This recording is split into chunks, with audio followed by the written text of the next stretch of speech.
Price lord ಒಳ್ಳೆಯ ಮಾತು. Price lord ಒಳ್ಳೆಯ ಮಾತು ಕಾರ್ಯಕ್ರಮಕ್ಕೆ ಸ್ವಾಗತ. ನಾನು ನಿಮ್ಮೆಲ್ಲರಿಗೂ ಒಂದು ಸಂಗತಿಯನ್ನು ಹೇಳಬೇಕಂತೇಳಿ ನಾನು ಬಯಸ್ತೇನೆ. ಈ ಲೋಕದಲ್ಲಿ ಈಗ ನಿಜವಾದ ಪ್ರೀತಿ ಇಲ್ಲ. ಗೊತ್ತಾಗ್ತದೆಯಾ? ನಿಜವಾದ ಪ್ರೀತಿ ಇಲ್ಲ. ಸುಳ್ಳು ಬಾಳವಾಗಿದೆ, ಅನ್ಯಾಯ ಬಾಳವಾಗಿದೆ. ಅಂತ್ಯಕಾಲದಲ್ಲಿ ನಾವು ಇದ್ದೇವೆ.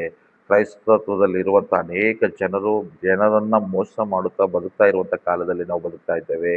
ಮೀಕಿನ ಗ್ರಂಥದಲ್ಲಿ 7ನೇ ಅಧ್ಯಾಯ 5, 6, 7 ವಚನಗಳಲ್ಲಿ ದೇವರ ವಾಕ್ಯ ಈ ರೀತಿಯಲ್ಲಿ ಹೇಳ್ತದೆ. ನೆರೆಯವನಲ್ಲಿ ನಂಬಿಕೆ ಇಡಬೇಡಿರಿ, ಆಪ್ತ ಸ್ನೇಹಿತನ ಮೇಲೆ ಭರವಸೆ ಇಡಬೇಡಿರಿ. ನಿನ್ನ ಎದೆಯಲ್ಲಿ ಮಲಗುವವಳಿಗೆ ನಿನ್ನ ಬಾಯಿಯ ಬಾಗಿಲುಗಳನ್ನು ಕಾಯಿ. ಯಾಕೆಂದರೆ ಮಗನು ನನ್ನ ತಂದೆಯನ್ನು ಅವಮಾನ ಮಾಡುತ್ತಾನೆ, ಮಗಳು ತನ್ನ ತಾಯಿಗೆ, ಸೊಸೆಯು ತನ್ನ ಅತ್ತೆಗೂ ವಿರೋಧವಾಗಿ ಹೇಳುತ್ತಾಳೆ. ಒಬ್ಬನು ಶತ್ರುಗಳು ಅವನ ಸ್ವಂತ ಮನೆಯವರೇ. ಆದರೆ ನಾನು ಯೆಹೋವನನ್ನು ಎದುರು ನೋಡುವೆನು, ನನ್ನ ರಕ್ಷಣೆಯು ದೇವರಿಗೋಸ್ಕರ ಕಾದುಕೊಳ್ಳುವೆನು, ನನ್ನ ದೇವರು ನನ್ನನ್ನು ಕೇಳುವನು ಎಂಬುದಾಗಿ ಈ 3 ವಚನಗಳಲ್ಲಿ ನಾವು ನೋಡುತ್ತಾ ಇದ್ದೇವೆ. ಸಭೆ, ನೀವು ತಿಳ್ಕೊಳ್ರಿ, ಯಾರ ಮೇಲೆ ನಂಬಿಕೆ ಇಡಬೇಡ್ರಿ, ದೇವರ ಮೇಲೆ ನಿರೀಕ್ಷೆ ಉಳ್ಳವರಾಗಿರಿ. ಆತನೊಬ್ಬನೇ ಎದುರು ನೋಡುತ್ತಾ ಇರ್ರಿ. ದೇವರು ನಿಮ್ಮನ್ನು ಆಶೀರ್ವಾದಗಳನ್ನು ಮಾಡ್ತಾನೆ. ಈ ಲೋಕದಲ್ಲಿ ಎಲ್ಲರೂ ನಿನಗೆ ಮೋಸ ಮಾಡುವುದು, ದೇವರು ನಿನಗೆ ಮೋಸ ಮಾಡುವುದಿಲ್ಲ. ಆತನು ಪ್ರೀತಿ ಸ್ವರೂಪಿಯು ಒಳ್ಳೆಯವನಾಗಿದ್ದಾನೆ. ನಿನ್ನ ಕಣ್ಣೀರು ಒರೆಸುವ ಆತನು ಕೂಡ ಆಗಿದ್ದಾನೆ. ಯಾರ ಮೇಲೆ ನಂಬಿಕೆ ಇಡಬೇಡ, ದೇವರ ಮೇಲೆ ನಂಬಿಕೆ ಇಡು. ನಿನ್ನ ಪಾಪಗಳೇ ನಿನಗೆ ಪ್ರತಿಫಲ ಕೊಡುತ್ತದೆ, ನಿನ್ನ ಸುಳ್ಳುಗಳೇ ನಿನಗೆ ಪ್ರತಿಫಲ ಕೊಡುತ್ತದೆ, ನಿನ್ನ ಅನ್ಯಾಯವೇ ನಿನ್ನನ್ನು ತುಳಿದು ಹಾಕ್ತದೆ, ನಿನ್ನ ದ್ರೋಹಗಳೇ ನಿನ್ನನ್ನು ಹಾಳು ಮಾಡ್ತದೆ. ನೀನು ಅಂದುಕೊಳ್ತಾ ಇದೆಯಾ ಯಾರು ಸರಿ ಇಲ್ಲ ಅಂತೇಳಿ? ಮೊದಲು ನೀನು ಸರಿ ಇಲ್ಲ ಅನ್ನೋದನ್ನು ತಿಳ್ಕೊಂಡು ತಂದೆಯ ಮುಂದೆ ಕ್ಷಮಾಪಣೆ ಕೇಳಿ ಯಥಾರ್ಥವಾಗಿ ಬದುಕುವುದನ್ನು ಕಲಿ. ದೇವರು ನಿನ್ನನ್ನು ಮೇಲಕ್ಕೆತ್ತುತ್ತಾನೆ, ಆಶೀರ್ವಾದಗಳನ್ನು ಮಾಡುತ್ತಾನೆ. ಬೈಬಲ್ ಹೇಳ್ತಾ ಇದೆ, ನೆರೆಯವನ ಮೇಲಾಗಿರಲಿ, ಸ್ನೇಹಿತರ ಮೇಲಾಗಿರಲಿ, ಆಪ್ತರ ಮೇಲಾಗಿರಲಿ, ಬಂಧು ಬಳಗದ ಮೇಲಾಗಲಿ, ಇಲ್ಲಿ ಎಲ್ಲರ ಬಗ್ಗೆ ಮೀಕನ ಗ್ರಂಥ ಹೇಳ್ತಾ ಇದೆ, ಭಾಳ ಜಾಗೃತಿಯಾಗಿರು. ನನ್ನ ಮೇಲೆ ಆಧಾರಗೊಂಡು ನೀನು ಬದುಕು. ಯಾಕಂದರೆ ಎಲ್ಲರ ಪ್ರೀತಿಗಳು ಮೋಸಕರವಾದದ್ದು ಅಂತ ಹೇಳ್ತಾ ಇದೆ. ನೀನು ತಿಳ್ಕೊಳ್ಬೇಕು, ಅರ್ಥ ಮಾಡಿಕೊಳ್ಬೇಕು. ಆದರೆ ಒಂದು ಮಾತ್ರ ಹೇಳ್ತೇನೆ, ಕರ್ತನನ್ನು ನಂಬಿದವರು ನಿತ್ಯ ಜೀವ ಪಡ್ಕೊಳ್ತಾರೆ. ಆತನ ಕಣ್ಣುಗಳು, ಜ್ಞಾನೋಕ್ತಿ 15ನೇ ಅಧ್ಯಾಯ 3ನೇ ವಚನದಲ್ಲಿ ಹೇಳ್ತದೆ, ಒಳ್ಳೆಯವರನ್ನ ಕೆಟ್ಟವರನ್ನ ಆತನ ಕಣ್ಣುಗಳು ನೋಡುತ್ತಾ ಇದೆ ಅಂತೆ.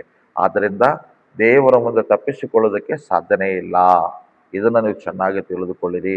ಈ ಒಳ್ಳೆಯ ಮಾತು ಕಾರ್ಯಕ್ರಮದಲ್ಲಿ ನಾನು ಹೇಳ್ತಾ ಇದ್ದೇನೆ, ಸೊಸೆಗೂ ಅತ್ತೆಗೂ ಆಗ್ತಾನೇ ಇಲ್ಲ ಈಗ ಕಾಲಗಳಲ್ಲಿ. ಇವತ್ತು ಮನೆಗೆ ಬಂದಂಥ ಸೊಸೆ, ಅರ್ಥ ಆಗ್ತದೆಯಾ, ಅತ್ತೆನನ್ನು ದೂರ ಮಾಡ್ತಾ ಇದ್ದಾನೆ, ಅಂದರೆ ತಾಯಿಯನ್ನು ದೂರ ಮಾಡ್ತಾ ಇದ್ದಾನೆ ಪುರುಷನಿಗೆ. ಇವೆಲ್ಲ ಹಲವಾರು ಘಟನೆಗಳು ನಾನು ನಿನ್ನ ಬಿಡಿಸಿ ಹೇಳೋದು ಬೇಕಾಗಿಲ್ಲ.